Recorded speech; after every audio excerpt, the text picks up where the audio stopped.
everyone, we're live from our virtual FinLabs. I'm your host, Joyce Kogi of the New York marketing team at Synchron, and welcome to FinSights from our FinLabs, your go-to podcast for the latest in innovation and transformation from our FinLabs experts.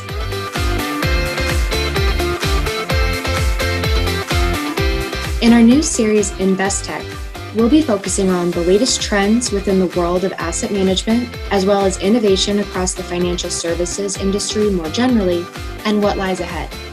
Today, I'm joined by Sandeep Kumar, Managing Director at Synchron and Head of the InvestTech Accelerator Program. Sandeep, thank you so much for joining us. Joyce, thank you for having me on FinSights. Very happy to be here. Wonderful. Before we really dive in, can you give a quick introduction about yourself and background in the industry for our listeners? Sure. I have been in this industry for almost 25 years. I have had the chance to work on both sides, sell side and buy side, as well as with the intermediaries. About 5 years ago, when we launched our blockchain program, we took up some relevant use cases and it saw some great success with our clients. Since then, we have launched a number of such programs, making use of data science, APIs targeted towards specific business areas such as wealth tech, reg tech. And I'm very happy to be leading this new edition of our accelerator program focused on the buy-side firms. We are calling it InvestTech, and we hope to tell you more about it. Thank you so much, Sandeep. So for today's show, we're looking at how asset management firms are accelerating and applying innovation, how the buy side can gear up to catch up to the sell side, and how they're looking to take advantage of various emerging technologies to really accelerate transformation. While ultimately we'll really put more of a microscope on the buy side, before that, I'd love to get your opinion on some of the success stories within the financial services industry. Are there any that you can share that are top of mind? Yeah, sure. If I look at banks in general, sell side, commercial banking, the biggest innovation that comes to our mind in the last 5 to 10 years is around APIs, application programming interfaces. I think using that simple concept, many banks have done wonderful interfacing with their customers, counterparties, and their partners. I would rate APIs as one of the having biggest impact in terms of innovation, in terms of developing that ecosystem of transactions around these firms. In fact, if you ask me, the I in API should stand for innovation, in my view. It is that powerful. And I'll give you some examples. If you look at launch of global transaction banking from Goldman Sachs, firms like JP Morgan, and many others have taken great advantage of APIs. There are firms like Bank of New York Mellon, DBS in Singapore. These all have launched great API programs among many others and brought their partners, their counterparties, their clients seamless into a single integrated type of transaction. And we should also note that this kind of progress has been made possible because of several technical components, and despite these banks being heavily regulated, despite many of these constraints around data privacy and so on, this is remarkable progress. And if I combine APIs, I also want to mention about open source movement. We are seeing great progress with open source components coming from many banks contributing to common industry code base. And that is also having a great impact on the banks in general. So I noticed you said that you think the I should stand for innovation. And it's clear that continuous innovation is very critical for the success of businesses, especially within financial services. So my question is kind of twofold. What do you think makes that so important? And why should asset managers be ramping up their digital programs? Do you think that the current global situation where there's a particular focus on, say, the climate crisis has put pressure on asset managers specifically? Yes, I think you bring some relevant points. If I talk about asset managers, a very key component of their equation is how they deal with asset owners. And both asset owners and asset managers are going through unprecedented crisis, and multiple of them at the same time. We have gone through a pandemic, we are in the middle of it, we are going through a financial or economic crisis, This is leading to great changes in the way we work, the way we spend money, and the way we look at investments. So if I combine all of these crises happening all at once, the asset managers are trying to deal with it in many different ways. Their clients are demanding greater access to data, greater access to reports, and more frequent, more granular data is needed from them. As an example, if I take the example of ESG, environmental, social, and governance, that kind of investment theme has become mainstream now. This is no longer a buzzword or a secondary activity. Each type of investor, whether it's a pension fund, a retirement fund, or an asset manager on the institutional side or on the wealth management side, they are rightly worried about the longevity of the returns, the stability of their returns, and so on.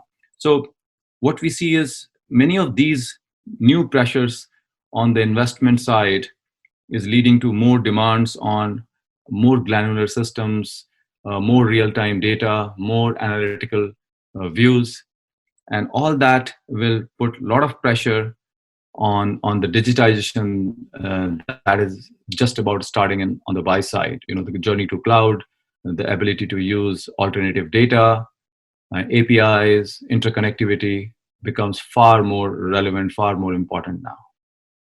So I'm really glad that you mentioned ESG because we're hearing a lot about it, both in the industry in general and with some of our own clients as well. So in 2019, in their annual shareholder report, HSBC pledged their commitment to ESG and lowering their carbon footprint. Similarly, a survey carried out by Responsible Investor in conjunction with UBS, also in 2019, found that 78% of asset owners globally are already integrating ESG into their investment processes. So you mentioned this before a little bit, but in the coming months, do you think that we'll really see ESG become a critical part of long-term investment strategies? Yeah, you are right. ESG has become a mainstream investment theme now, and many more firms are taking notice, adjusting to it.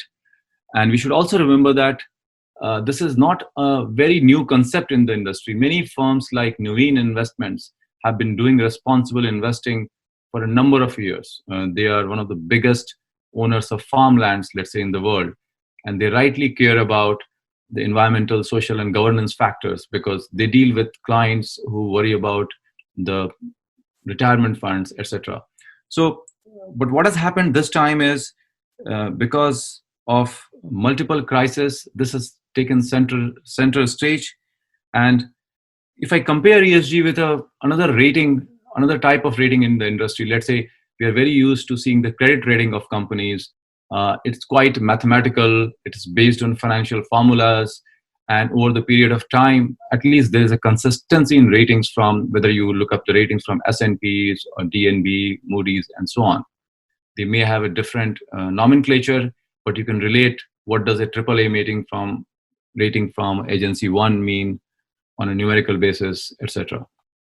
But measuring ESG is quite hard. When you go and measure the factors of E, S, and G, it is quite hard because of these are not financial numbers. You are trying to assess a company's environmental quotient, how they deal with social issues, how diverse is their board. These are very hard to measure factors. And on top of this, there is a lack of standardization in the industry. There is no accounting or there is no auditing that happens today in a global way. So all this makes it very, very difficult. So on one hand, we have such a great rush for all types of companies, all types of asset managers, investors, trying to measure their ESG quotient of their portfolios or their investments. And on the other hand, there is such a lack of standardization, uniformity in the industry. This makes it a very difficult problem to solve. So what is needed again is, that brings me to the topic of data. We need a lot more data, a lot more alternative data from many different sources. You need tools to make sense of this data. And finally, you need very smart workbenches and toolkit to be able to come to a standard so that an asset manager is able to say, your score on a ESG or on your portfolio is about 70 out of 100, and they can convince their clients or their asset owners saying, yes, indeed, they both match in terms of measuring the ESG impact.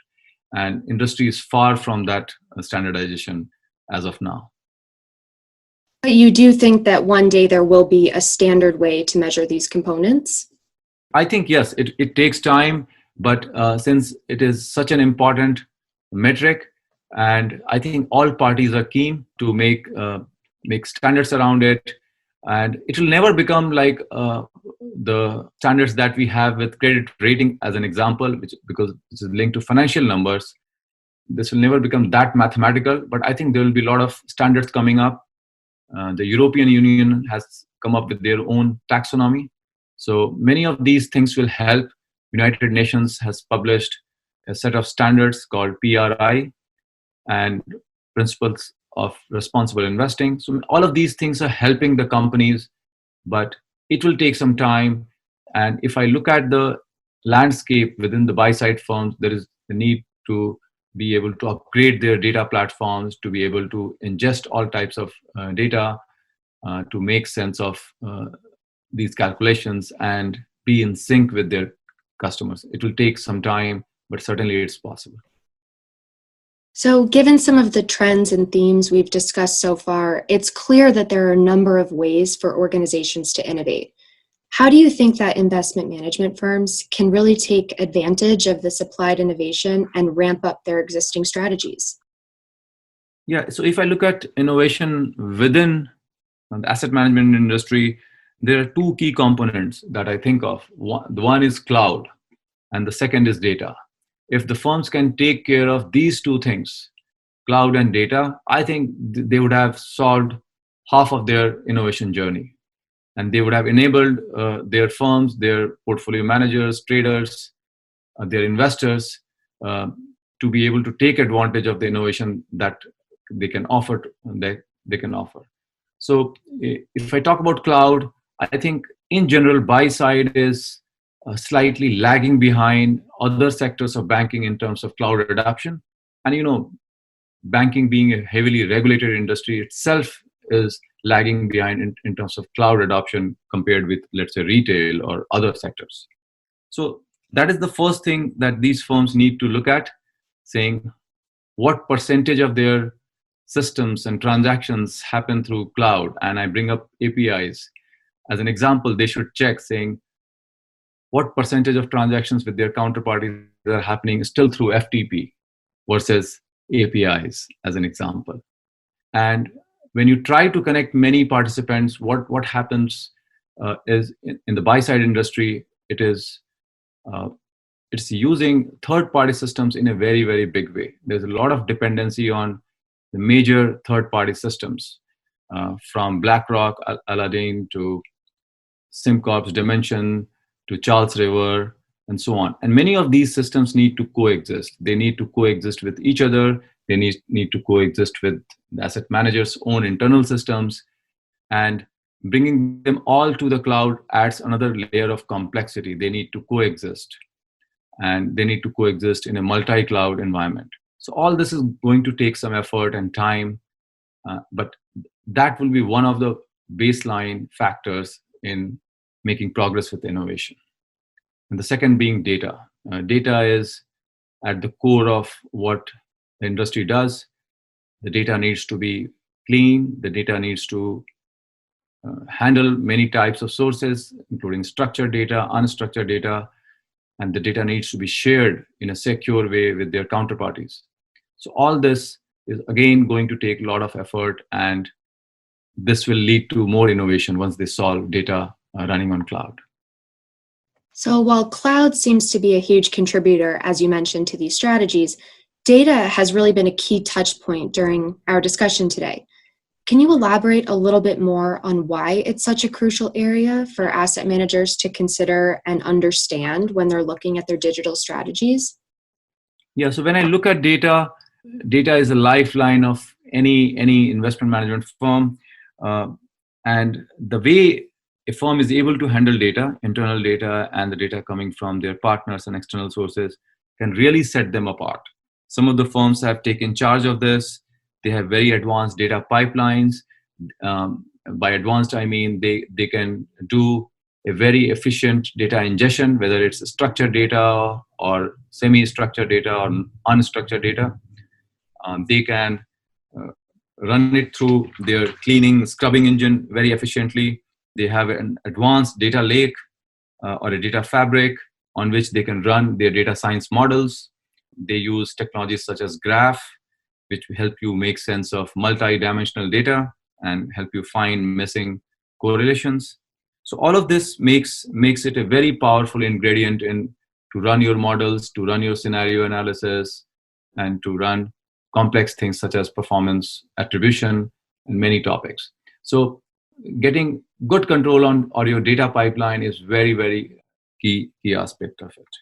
And since the industry relies on many data sources, there is an amount of data privacy that these firms need to be aware of, which is a very important ingredient. It's not like they can take any data from anywhere and just start using it. There's a lot of privacy concerns that need to be satisfied, and that brings additional complexity in the way these data engines can function.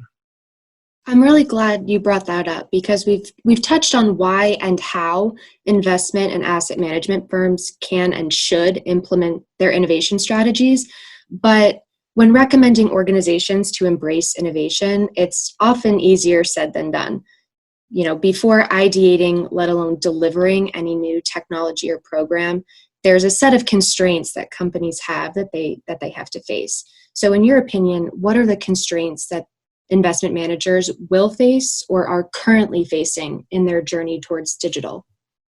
I mean, in terms of constraints, I would say the data privacy constraints are the biggest. So just imagine there's a hedge fund manager, they are trying to look at all types of data, but there is a data privacy angle involved in how much of this data is private, cannot be shared, whether it's healthcare, shopping, and so on and so forth. Similarly, when we look at large asset managers, they deal with multiple lines of business. Data from one line of business cannot be shared with another line of business. So all of this presents many, many data privacy challenges. And this has been a global challenge. This kind of challenge exists in banking world, investment banking, and many other regulated industries. So in my view, I think this is one of the biggest constraints, and there is a concept of differential data privacy or noiseless data privacy. And some of the emerging startups are working in this area. There is very good amount of research coming from firms like MIT in this topic. And we are doing a proof of concept with a company called Leapyear. This is one of the most advanced company in this space. And this aims at solving that challenge of data privacy in a way that is acceptable to regulators, it is acceptable to all the participants, and that will really remove this biggest constraint in terms of innovation. If data privacy challenges can be solved, all other aspects which I mentioned earlier, which is cloud, which is data ingestion, running data science models, etc., are being solved, have been solved in other industries, other segments. But data privacy is one aspect that many industries, many segments are struggling with. So this is the biggest constraint in my view. So going back to the very beginning of our conversation today, we talked a little bit around ESG and how the world is a little bit unpredictable right now. We have multiple kind of global crises going on. So we know that the future is unpredictable, but how do you think asset managers can ensure their readiness for the future, even if it's a small step as part of a larger strategy or journey? So there are two key things to be kept in mind when asset management firms are undertaking their innovation journey. Number one is to adopt cloud and APIs. That's very, very essential in terms of improving your infrastructure to be ready to handle different types of transactions. Number two, take charge of your data pipeline. If you have an advanced way of injecting, processing, and managing your data sets, that gives you a great advantage in terms of doing innovative work in the industry. So these are the two things that I would recommend in terms of applying innovation in investment management. Well, thank you, Sandeep. We're just about at the end of time today, but thank you so much for joining us. It was really great to hear what the buy side can do in terms of innovation, whether it's a heavy focus on data and the build out of data lakes, as you mentioned, migrating to cloud, which is a crucial part, or looking at how investment management firms can take advantage of innovation. Are there any final comments that you'd like to leave our listeners with? Yes, in my experience, whenever we have tried to run innovation projects, there are two things that matter. One is keep the end customer in mind and keep it simple. These are the two things we try to adhere, and that's my advice to anyone trying to innovate.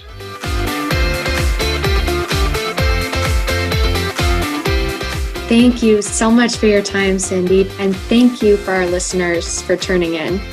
If you're interested in finding out more about Synechron and what we do, please visit www.synechron.com. And if you like what you heard, don't forget to like and subscribe. Catch you next time.